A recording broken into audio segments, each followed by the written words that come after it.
Soma's baking and cooking থেকে সোমা বলছি। আজ আপনাদের সাথে শেয়ার করছি একটা ডিমের কারি। রোজকার একঘেয়েমি দূর করতে একটু ভিন্ন স্বাদের ডিমের কারি। কি কি মশলা ব্যবহার করলাম এবং কিভাবে করলাম, চলুন তাহলে ভিডিওটা দেখতে থাকুন। এখানে 4টি ডিম সেদ্ধ করে নিয়েছি। ডিমটাকে একটু এই ফর্ক দিয়ে ফুটো করে নিচ্ছি।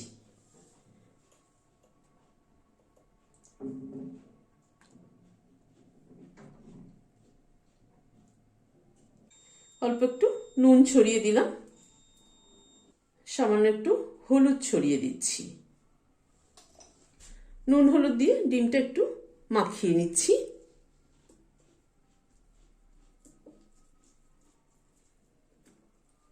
ডিমটাকে একটু সাইডে সরিয়ে রাখলাম। একটা গ্রাইন্ডিং জার নিলাম। এখানে একটা টমেটো নিয়েছি, খানিকটা ধনেপাতা নিয়েছি আর 2টো কাঁচা লঙ্কা নিয়েছি।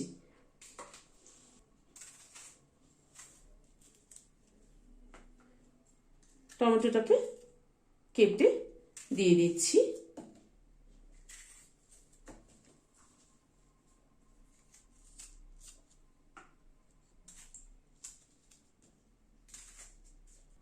দুটো কাঁচা লঙ্কা ভেঙে দিয়ে দিলাম। ধনেপাতাটাও দিয়ে দিলাম। আর এখানে রোস্টেড তিল দিলাম 1 টেবিল চামচ। অল্প একটু জল দিয়ে এটার একটা পেস্ট তৈরি করে নিচ্ছি। গ্যাসে একটা কড়াই বসিয়েছি, সরষের তেল দিচ্ছি। তেলটা গরম হয়ে গিয়েছে, ডিমটা ছেড়ে দিচ্ছি।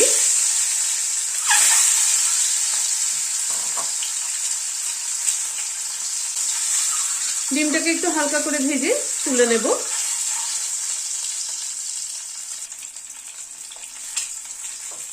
ডিমটাকে হালকা করে ভেজে নিলাম, তুলে নিচ্ছি। এখানে ছোট আলু এই 10-12টা মতো সেদ্ধ করে খোসা ছাড়িয়ে নিয়েছি, সেটা দিয়ে দিচ্ছি। আলুটাও একটুখানি ভেজে নেব। অল্প একটু নুন ছড়িয়ে দিলাম, অল্প একটু হলুদ দিয়ে দিলাম।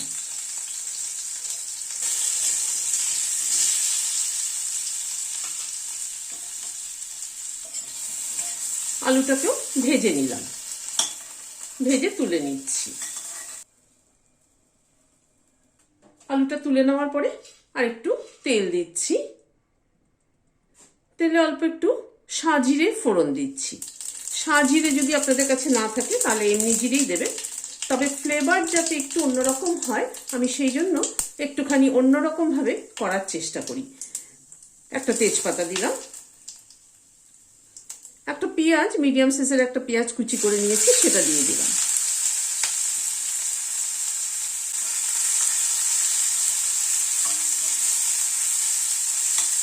সাজিরের ফ্লেভারটা কিন্তু দারুণ সুন্দর আসে। নর্মালি আমরা তো কি সাদা জিরে ফোড়ন দিয়ে করে থাকি, সেই জন্যই সেটাকে একটু ডিফারেন্ট করার জন্য এবং ফ্লেভারটাকে একটুখানি ডিফারেন্ট করার জন্য আমি সাজিরে ফোড়ন দিলাম।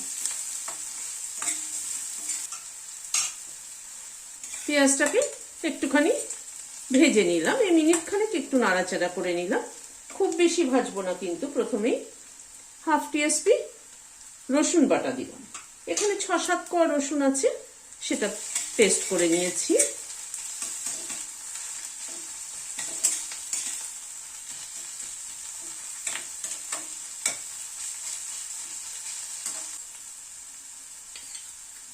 আদা বাটাও দিলাম 1/2 চামচ।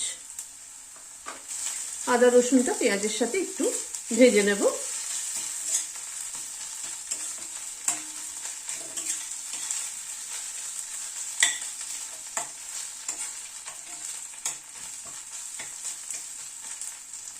খুব কম উপকরণে এবং খুব সহজেই এই রান্নাটা কিন্তু দারুণ সুস্বাদু হয়। আমি সবসময় চেষ্টা করি সেটা যেটা কম উপকরণে এবং একটু ডিফারেন্ট ভাবে করার, যাতে একঘেয়ে খেতে খেতে তো লোকে বোর হয়ে যায়, সেই জন্য একটুখানি অন্যরকম হলে খাওয়াটা কিন্তু মন্দ হয় না। আদা রসুন পেঁয়াজটা আবার একটুখানি মিনিট 2 সময় ধরে ভেজে নিলাম। এবার এই পেস্টটা দিয়ে দিচ্ছি। টমেটো, ধনেপাতা, তিল দিয়ে যে পেস্টটা করেছিলাম সেই পেস্টটা দিয়ে দিলাম। অল্প একটু জল দিচ্ছি জারটার মধ্যে। জারটাকে একটুখানি ধুয়ে নিচ্ছি। জলটা দিয়ে দিলাম।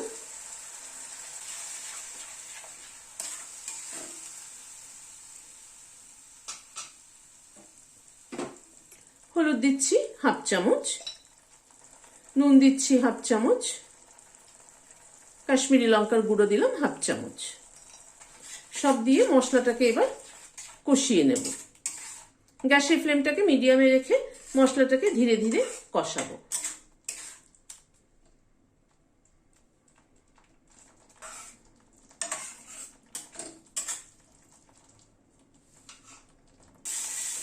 মিনিট 3-4 সময় ধরে গ্যাসের ফ্লেমটাকে মিডিয়ামে রেখে মশলাটাকে ভালো করে কষিয়ে নিলাম। এবারে ডিমটা আর আলুটা দিয়ে দিচ্ছি। এই ডিম আলুটা দিয়ে মশলাটাকে আবার একটুখানি কষিয়ে নেব।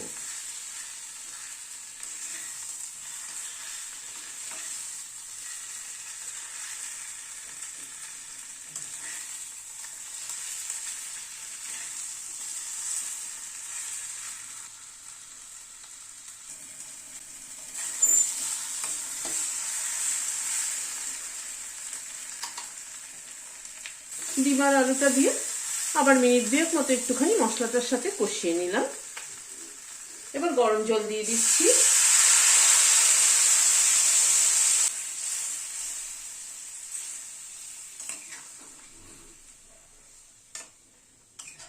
এটা যেমন ভাত দিয়ে খেতে ভালো লাগে, তেমনি কিন্তু রুটি পরোটা দিয়ে খেতেও ভালো লাগে। কেউ চাইলে মাখা মাখা করতে চাইলে তাহলে একটুখানি কম জল অ্যাড করবেন। ঝোলে একটু ডিমটা আর আলুটা ফুটে উঠুক।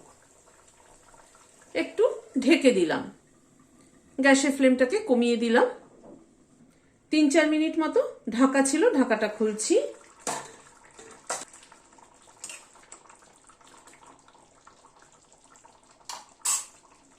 হাফ চামচ চিনি দিয়ে দিলাম। নুন মিষ্টিটা নিজেদের পছন্দ অনুযায়ী দেবেন। 1/4 চামচ গরম মশলার গুঁড়ো ছড়িয়ে দিলাম। 2টো কাঁচা লঙ্কা মাথাটা চিড়ে দিয়ে দিলাম। কাঁচা লঙ্কা 2টো অ্যাড করলাম কিন্তু ফ্লেভারের জন্য। গ্যাসের ফ্লেমটাকে বন্ধ করে দিচ্ছি, দিয়ে ঢেকে দিচ্ছি স্ট্যান্ডিং টাইম 5 মিনিট। কাঁচা লঙ্কা গরম মশলার ফ্লেভারটা অ্যাড হওয়ার জন্য। গরম গরম রুটি পরোটার সাথে খেয়ে দেখবেন বা ভাতের সাথে খেয়ে দেখবেন, দুটোই কিন্তু ভালো লাগে। এই ডিমের কারিটা কিন্তু ভাত দিয়েও খাওয়া যায় এবং রুটি পরোটা দিয়েও কিন্তু খাওয়া যায়। আপনাদের কেমন লাগলো আমাকে জানাবেন। যদি ভালো লাগে তাহলে একটা লাইক এবং সাবস্ক্রাইব করার অনুরোধ রইল। আজ তাহলে এখানে শেষ করছি। নমস্কার।